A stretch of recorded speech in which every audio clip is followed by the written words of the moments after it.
Nous sommes toujours dans les 4 questions de l'évangile. Je voulais vous dire quoi? Les fleuves qui étaient au jardin d'Éden, son utilité et son rôle, c'était pour arroser les jardins. Alors pour arroser tous les jardins, il a fallu que ces fleuves se divisent en 4 bras. Parce que ces fleuves ne s'étaient pas divisés en 4 bras, ils ne pouvaient pas arroser tous les jardins. Aujourd'hui, les jardins d'Éden, Éden d'abord signifie devant la présence de Dieu. C'est-à-dire maintenant, devant la présence de Dieu, maintenant c'est l'église. L'église est un jardin d'Éden. Les fleuves, c'est l'évangile. Maintenant, pour arroser l'église qui est le jardin d'Éden, il faut avoir un fleuve qui est l'évangile, qui a 4 bras. 4 bras, c'est la révélation, la prophétie, la connaissance et la doctrine. Parce que sans ces 4 bras, l'évangile ne peut pas arroser toute la terre, c'est-à-dire ne peut pas toucher toute l'église corps de Christ. Quand je parle de l'église, ce n'est pas une église hangar que vous avez là. Non, c'est l'église corps de Christ. L'église corps de Christ, c'est-à-dire que l'église qui est l'épouse, qui est sortie de Jésus-Christ. Alors, maintenant, prêcher l'évangile, je vous ai dit, c'est déchirer les lions et faire sortir les miels. Prêcher l'évangile, c'est révéler les Écritures. Prêcher l'évangile, c'est retourner à l'éternité pour se rappeler de ce qu'on avait entendu avant la fondation du monde et venir le transmettre dans l'église. C'est ça prêcher. Vous ne pouvez pas prêcher si vous n'étiez pas à l'éternité. Parce que la Bible nous dit, avant la fondation du monde, nous étions déjà là. Maintenant, quand nous étions avec Dieu dans la fondation, là, je vous prêcherai sur la prédestination. Après l'évangile, je vous parlerai de la prédestination et de l'élection. Et là, vous comprenez que dans la prédestination, nous avons existé avant même la fondation de la terre.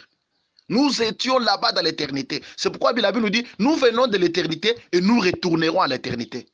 Alors, prêcher maintenant, celui qui peut prêcher, c'est celui qui était dans l'éternité. C'est celui-là qui peut prêcher l'évangile. Parce qu'il avait entendu déjà l'évangile qui était le langage de Dieu. Et il va maintenant transmettre ça à l'église. C'est pourquoi Jésus-Christ, quand il est venu sur la terre, il disait aux pharisiens que le jour qu'Abraham m'a vu, a vu mon jour, il était tressailli de joie. C'est-à-dire qu'Abraham avait déjà vu Jésus-Christ à l'éternité. Avant d'abord que Israël, que Jésus-Christ naisse. Alors, c'est ça.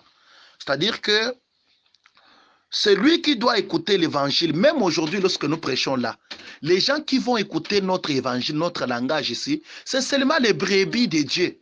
Parce que la Bible nous dit, en Jean chapitre 10, versets 14 à 16, Jésus dit ceci, il dit, mes brebis me connaissent et moi aussi je les connais. Écoutez ça. Et puis il dit encore quoi?